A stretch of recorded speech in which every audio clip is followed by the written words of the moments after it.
Only the truly intelligent can understand this show, so ask yourself if you're mentally acute enough to handle all of this technowis?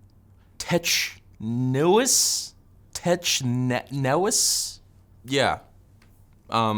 Windows 11's AI-powered recall feature announced by Microsoft on Monday has gotten attention from privacy advocates, including the Information Commissioner's Office, which is the UK's data protection watchdog. The agency says it's making inquiries into the feature, which takes screenshots every few seconds, giving Microsoft's Copilot Assistant a literal photographic memory of the last 3 months of a user's recent activity by default.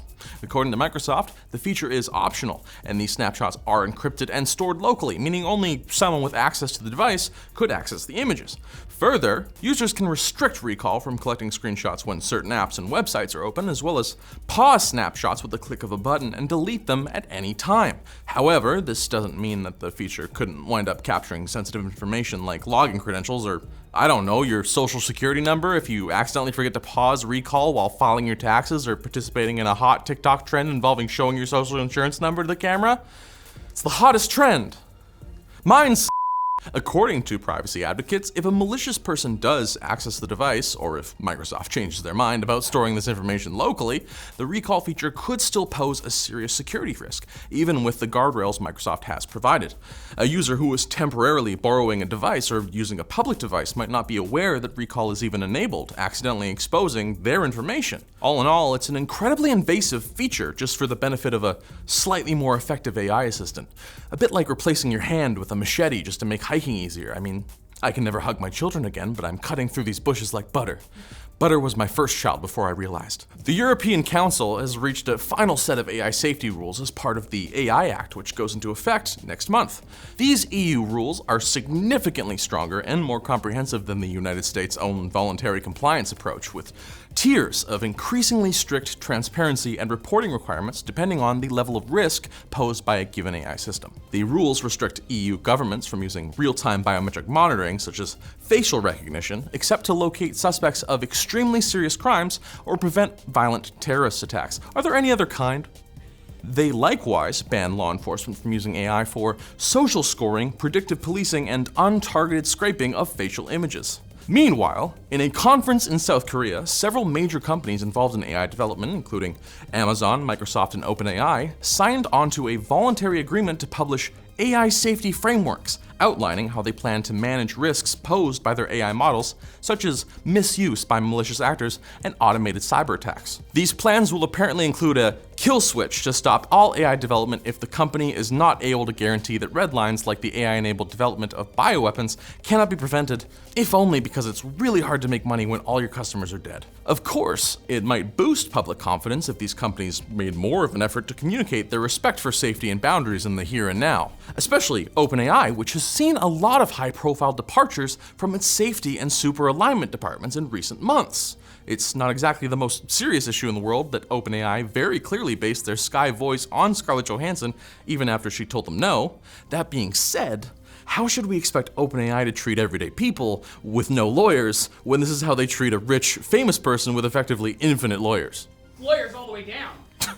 On Monday, we briefly mentioned Intel had happened to drop a preview of its next-gen Lunar Lake mobile chips the same day as the Snapdragon X Elite laptop lineup reveal, but we didn't have time to mention that said preview contained more juice than it seemed.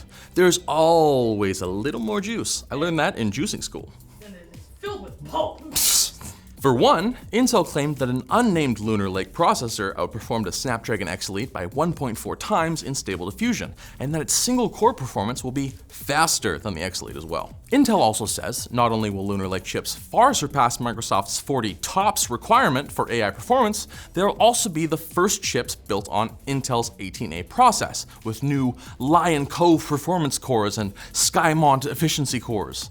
Plus, the first iteration of the company's next-gen Battlemage GPU before it even shows up in gaming graphics cards. Now, for some of their performance claims, Intel relied on benchmarks published by Qualcomm, since those fancy new Copilot Plus PCs won't launch for a month, and Qualcomm hasn't let anyone review them yet, which is reason enough to stay skeptical that the Windows on ARM revolution has actually left those stuffy x86 chips in the dust.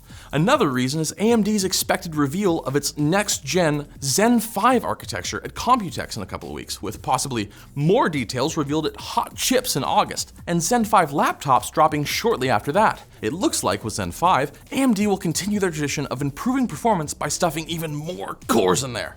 Because why would they stop? People love cores. They can't stop talking. Every day I just hear cores, and more cores. I'm just like, stop. I'm getting flashbacks to juicing school. People also can't stop talking about this video's sponsor, Samsung, and their Discover Summer sale, raising awareness for the little-known 4th season. Discover Summer is a huge event. From now on until May 26th, you can save on flagship phones, gaming monitors, appliances, and more.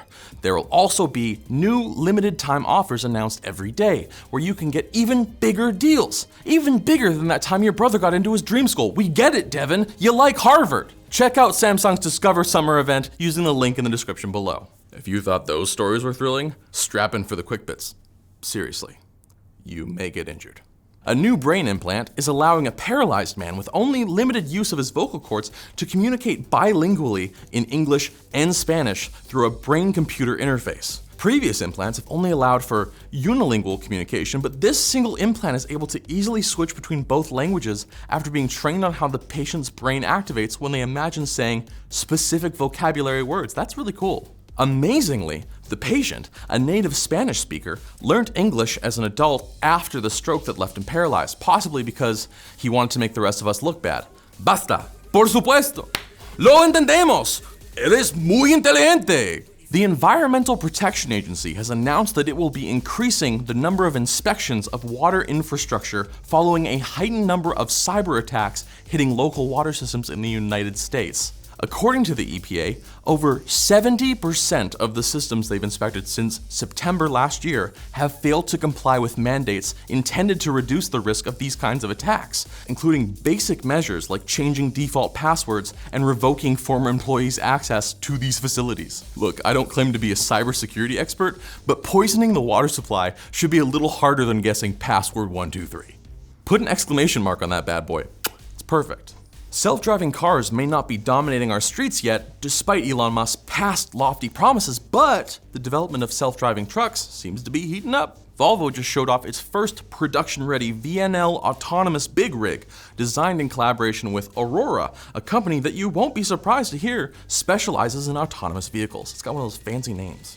The duo plans to roll out up to 20 of the semi-trucks by the end of this year. Those are like Cybertrucks, but they're bigger, and they work. The upcoming DDR6 RAM standard may more than double the speed of current DDR5 memory. According to leaked slides, DDR6 is expected to reach speeds of 17,600 megatransfers per second and even has the potential to go as high as 21,000. As a point of comparison, DDR5 currently maxes out at 8,400 megatransfers per second and is unlikely to crack 10,000, at least at a price affordable to mere mortals. Though no matter how fast DDR6 is, it will never be faster than time. It marches ever forward as the void calls for all of us, no matter how many Chrome tabs you can keep open. Anyway, sleep tight. And Cooler Master has added AI to thermal paste, or at least to the marketing. The company's Chinese site apparently claims their new CryoFuse 5 product is competitive AI thermal paste. But the most notable feature of the product line is that it comes in 6 different colors for some reason. That was the one place I was missing RGB. Even weirder, the product's official name is apparently Thermal Paste AI Sports Lottery. Either Cooler Master just threw in a bunch of unrelated SEO terms in their product names, or they created artificial life, trapped it inside multicolored goo, and gave it a gambling addiction. I don't know which I'm scared of more. Meanwhile, I just want to give you more tech news. So come on back on Friday, you little smarty pants. You understood everything I said today, didn't you? You're a genius, and I love that about you.